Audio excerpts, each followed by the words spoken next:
Wuhan, China, the place where the COVID-19 virus is believed to have first transmitted to humans. At a wet market, where people and animals in squalid conditions are in constant close contact. So we've all become familiar with the uncomfortable details of this market, and it's fueled a narrative that takes aim at Chinese culture. Wuhan, or the Chinese coronavirus. The Chinese coronavirus. How deadly is coronavirus? A foreign virus. Foreign virus? As a, quote, foreign virus. But COVID-19 is not the first virus of its kind, and it's not likely to be the last. So why are we not asking the uncomfortable questions? Was Wuhan a random outlier, or was it a symptom of a much bigger, global issue that the media are not reporting? Hey everybody, this is Klaus, and in the last couple of weeks I've been looking into the history of infectious disease and viral outbreaks, and I've come across some interesting theories about COVID-19.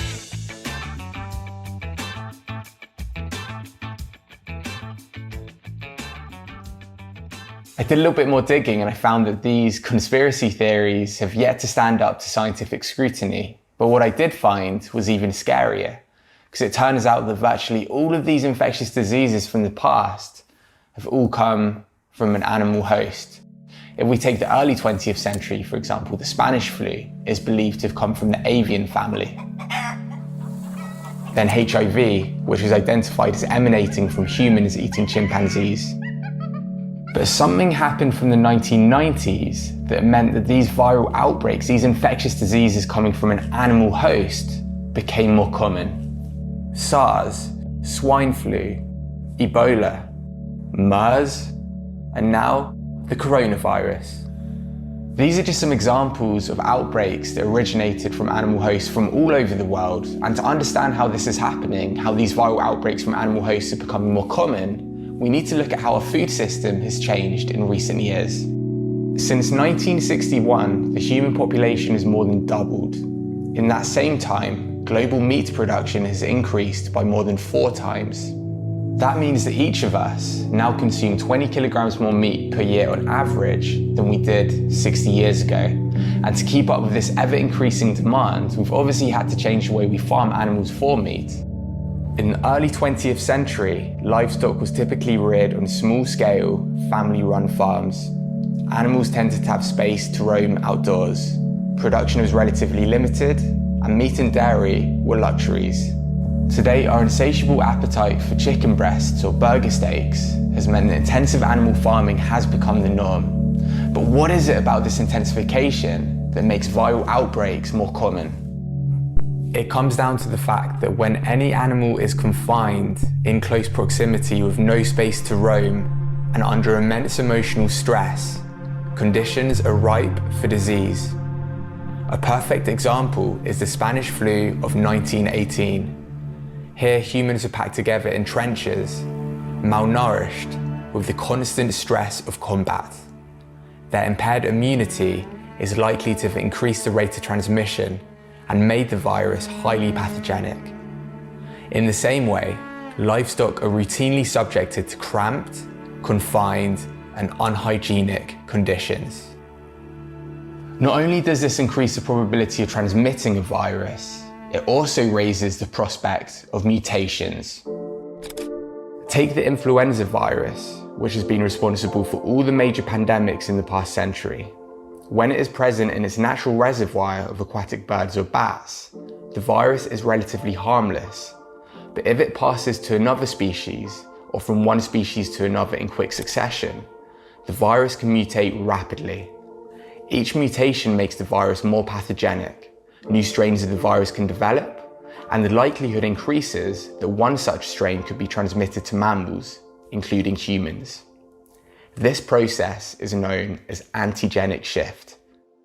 Humans don't have immunity to these new strains of the virus, and certainly not a vaccine, which makes the job of planning for the next pandemic all the more difficult. Big money is currently being poured into the race for a COVID-19 vaccine. Central banks are announcing record stimulus packages to boost the economy. Healthcare systems are under strain. And yet, why is there such reluctance to address the root cause particularly from our media.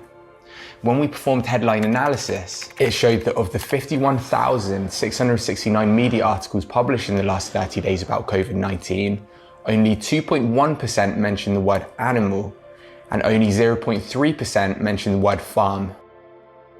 To talk about a pandemic without consistently discussing its origins, it's like holding a murder trial and not mentioning the number one suspect caught red-handed.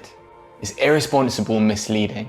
In a recent Telegraph article titled, "Coronavirus Could Have Been Prevented, Scientists Say," the author explains how increased contact with wildlife is responsible for viral pandemics. The focus again being on wildlife, with no mention of limiting meat consumption as a potential solution. Not only are media platforms not discussing the issue, some seem to be silencing those that do. Let's look at one situation, for example, where a social media post by Earthling Ed discussing the link between eating animals and disease was flagged as partially false by Instagram and then removed. What the media need to do is catch up with what public health experts have been saying for decades.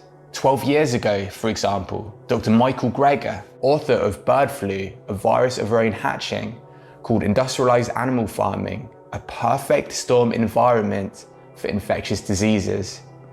If you actually want to create global pandemics, he explained, then build factory farms. This has been supported by scientists over and over for years, including by World Health Organization representative Dr. Gauden Galea, who said, as long as people eat meat, there is going to be some risk of infection. So why are the media underreporting the common origins of all of these viral outbreaks? I think it comes down to this. The economics of industrialized farming and our commitment to tradition when it comes to eating meat and dairy outweigh concerns for human health. As evolutionary biologist Rob Wallace said, it pays to produce a pathogen that could kill 1 billion people. And that was on the back cover of his book, Big Farms Make Big Flu. What he's basically saying, as I understand it, is that as human demand for animal products continues to grow, intensification of animal farming is a market-driven response. After each pandemic, the focus from our society is merely to improve farming methods and practice stricter biosecurity. But what about addressing the cause rather than the cure? There's no saying we've seen the worst of it. Sure, COVID-19, the coronavirus, has been terrible, very, very contagious, but the fatality rate seems to be less than 10-15%. This could be much higher in the future.